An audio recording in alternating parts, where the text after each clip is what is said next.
terakhir tidak akan ada yang mengerti kecuali hanya aku sendiri. Sampai hari ini 1400 tahun silam, kemana para profesor, kemana para ahli bahasa, kemana mereka, kemana pembenci Quran, kemana pembenci Islam, kemana pembenci Nabi Muhammad? Kenapa mereka yang membenci Islam, membenci Allah, tidak membongkar rahasia? Kami tahu loh, ini loh maksudnya. Ayat dari mutasyabihat itu maksudnya misalnya di dalam surah Maryam ayat pertama, kaf ha ya ain sad. Ini loh maksudnya ayatnya. Berarti kesucian Allah gugur karena ternyata terbukti ada manusia yang tahu selain daripada Allah. Pada Allah sudah mengatakan, wa ma ya'lamu ta'wilahu illallah. Tidak akan ada yang mengetahui makna takwil daripada ayat itu kecuali aku. Itu. Sudah 1400 tahun. Tak ada yang bisa mengerti. Kalau kemudian si Edis itu paham Al-Quran, harusnya dia datang kemudian menjelaskan tentang Al-Quran dengan menggunakan tantangan Allah ini. Faktanya tidak. Harusnya dia muncul kemudian, Saudara Suma, ya saya paham tentang Al-Quran itu. Maksudnya Anda paham bagaimana? Yang dikatakan bahwa hanya Allah yang tahu, ternyata saya pun tahu. Maka Edis harus menjelaskan tentang mukjizat balaghah. Al-ijazu balag, al-ijazu tasyari, al-ijazu ilmi, al-ijazu adad. Dia harus menjelaskan itu. Bahwa surah Maryam ayat mutasyabihat dijelaskan berdasarkan sastra keindahan balaghah atau kemujizat dari segi persyariatan hukum. Itu saya bisa mengerti Bang Suma, saya bisa pahami, saya bisa jelaskan.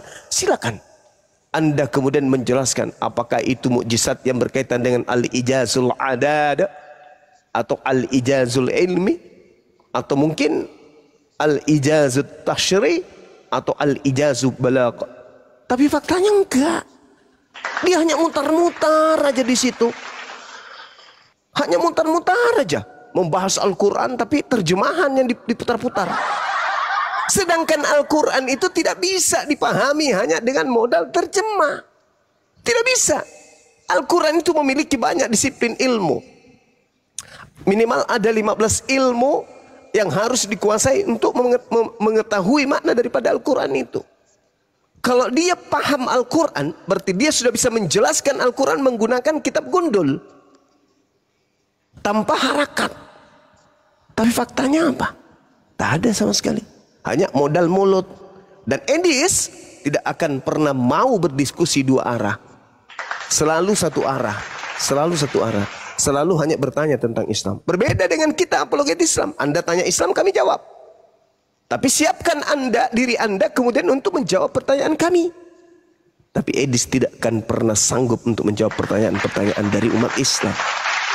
Kenapa dia lari ke luar negeri? Karena dia hanya ingin menghujat. Bebas dia menghujat sekarang. Karena dia ada di luar negeri. Gitu. Di Indonesia dia tidak bebas. Takut. Makanya dia keluar. Di luar bebas dia. Oh, siapa yang melayani orang kayak begini? Sama seperti Supiatul, sama seperti Saipudin Ibrahim, Dewi Bulan, siapa lagi? Paul Zong. Ini orang-orang yang tidak bertanggung jawab, yang ingin memecah belah negara ini. Menghina umat yang mayoritas di Nusantara dengan keluar berlindung di negara mayoritas Kristen. Umat Islam tak ada yang kayak begitu. Tak ada. Menghujat keluar dari Indonesia sampai di luar negeri, mereka menghina Kristen yang ada di Indonesia. Itu tak ada. Ya karena Kristen tidak perlu dihina. Kristen tidak perlu dihujat. Kenapa? Karena ya baca aja Bible. Tuhannya mantan mayat. Tuhannya ditampar, diludahin. Apalagi ditonjok, ditombak, digantung dan seterusnya. Ditelanjangin. Dikandung, dilahirkan, ditetein. Nggak perlu dihinakan, nggak perlu. Cukup baca Bible. Sudah kayak gitu keadaannya. Jadi umat Islam tidak perlu dikatakan penista, enggak. Kenapa? Karena Bible itu sendiri yang menguraikan isinya.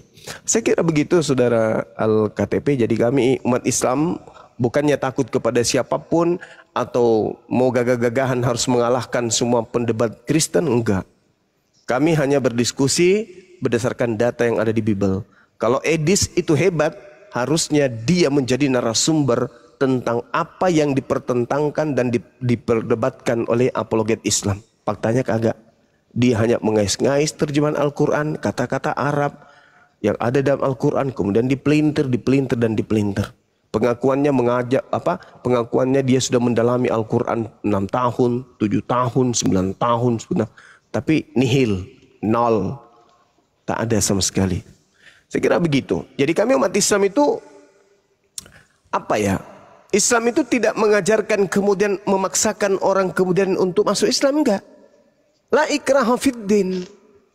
Jadi tidak ada itu harus menjadi Islam. Oh enggak, karena Islam itu hanya bisa sampai kepada orang yang menggunakan akal. Iman di Islam, iman di Kristen, bedanya adalah imannya Islam harus selaras dengan akal. Imannya Kristen asal imani saja. Itu bedanya. Kristen punya iman pisti dalam bahasa Irene sebagai juru selamat dalam bahasa Yunani dan seterusnya.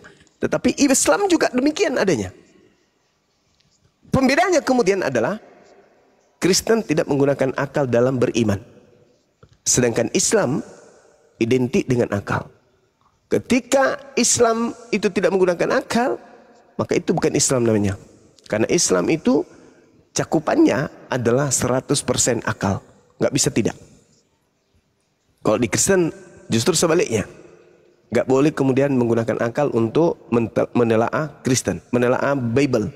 Itu nggak boleh pakai akal. Harus hanya menggunakan dogma dan doktrin. Ya, silakan. La ikraha fiddin, tidak ada paksaan dalam ajaran agama Islam. Kalau saudara misalnya merasa bahwa Islam ini salah, ya silakan. Islam itu buka diri untuk dipelajari, untuk dikaji. Tetapi hidayah juga itu adalah hak prerogatif manusia yang diberikan oleh penciptanya. Mau terima alhamdulillah, tidak terima juga la ikraha fiddin, tak ada paksaan. Seperti itu, Bung. Ya, cuman di Islam itu dikatakan adalah orang yang beruntung, kada aflahal mu'minun. Islam adalah orang-orang yang beruntung. Itu aja yang saya bisa sampaikan. Silakan.